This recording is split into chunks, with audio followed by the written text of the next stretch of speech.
तेनालीरामा की कहानियाँ। अद्भुत कपड़ा। एक समय की बात है। राजा कृष्णदेव राय विजयनगर में दरबार लगाकर बैठे थे। उसी समय दरबार में एक सुंदर महिला एक बक्सा लेकर आई। उस बक्से में एक मखमली साड़ी थी, जिसे निकालकर वह दरबार में राजा और सभी दरबारियों को दिखाने लगी। साड़ी इतनी सुंदर थी कि जो भी उसे देखता वह हैरान रह जाता। महिला ने राजा से कहा कि वह ऐसी ही सुंदर साड़ी बनाती है। उसके पास कुछ कारीगर हैं, जो अपनी गुप्त कलाओं से इस साड़ी की बुनाई करते हैं।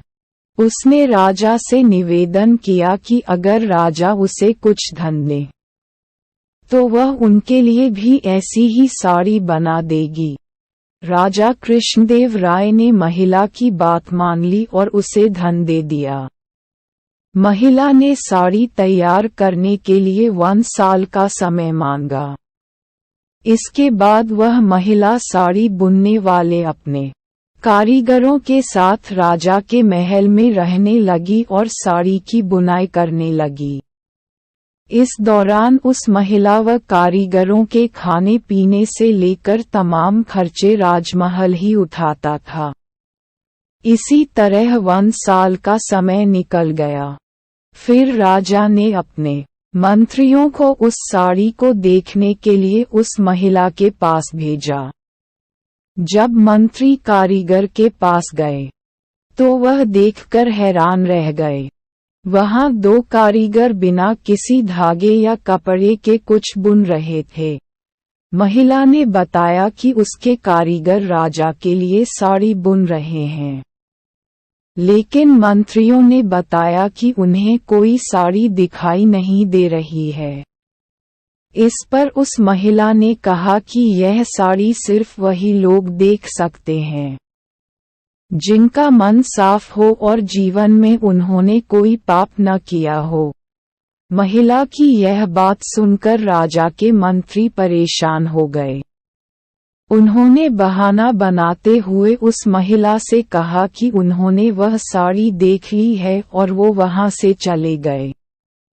राजा के पास वापस आकर उन्होंने कहा कि वह साड़ी बहुत ही सुंदर है। राजा इस बात से काफी खुश हुए। अगले दिन उन्होंने उस महिला को वह साड़ी लेकर दरबार में हाजिर होने का आदेश दिया। वह महिला एक बक्सा लिए हुए अपने कारीगरों के साथ अगले दिन दरबार में आ गई। उसने दरबार में बक्सा खोला और सबको साड़ी दिखाने लगी। दरबार में बैठे सभी लोग बहुत हैरान थे, क्योंकि राजा समेत किसी भी दरबारी को कोई साड़ी नहीं दिखाई दे रही थी। ये देखकर तेनालीराम ने राजा के कान में कहा कि उस महिला ने झूठ बोला है। वह सभी को बेवकूफ बना रही है। इसके बाद तेनालीराम ने उस महिला से कहा कि उन्हें या दरबार में बैठे किसी भी दरबारी को ये साड़ी दिखाई नहीं दे रही है। तेनालीराम की यह बात सुनकर महिला ने कहा कि यह साड़ी सिर्फ उसी को दिखाई देगी जिसका मन साफ होगा और उसने कोई पाप न किया हो। महिला की इस बात को सुनकर तेनालीराम के मन में एक योजना आई। उन्होंने उस महिला से कहा, राजा चाहते हैं कि तुम खुद उस साड़ी को पहनकर दरबार में आओ और सभी को वह साड़ी दिखा। तेनालीराम की यह बात सुनकर वह महिला राजा के सामने माफी मांगने लगी। उसने राजा को सब सच सच बता दिया कि उसने कोई साड़ी नहीं बनाई है। वह सबको मूर्ख बना रही थी। महिला की बात सुनकर राजा को बहुत गुस्सा आया। उन्होंने उसे जेल में डालने की सजा सुना दी।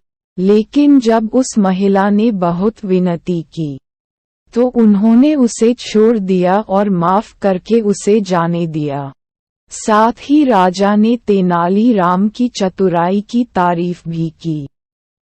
कहानी से सीख, अधिक दिनों तक झूठ या धोखा छिपाया नहीं जा सकता है।